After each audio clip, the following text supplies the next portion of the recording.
দি পাওয়ার C minus এ bracket C plus এ minus B.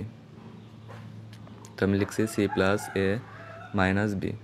তো এখন কাজ হচ্ছে, যদি পাওয়ার থাকে, পাওয়ারের উপর পাওয়ার থাকে, তাহলে সূচকে সেটা গুণ হয়ে যায়। তো আমি এ দ্বারা A plus B minus C সকলকে গুণ করছি, তাহলে A square plus A B minus A C.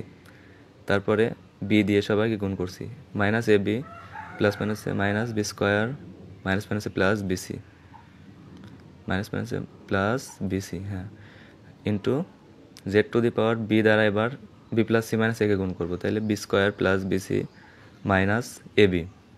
তারপরে মাইনাস সি দ্বারা বি প্লাস সি মাইনাস একে গুণ করবো, তাহলে minus BC minus minus plus C square plus minus minus AC minus minus plus AC into Z C minus A দ্বারা উভয়কে গুণ করবো, C square plus AC minus BC minus AC minus মাইনাসে plus A square minus মাইনাসে plus A B.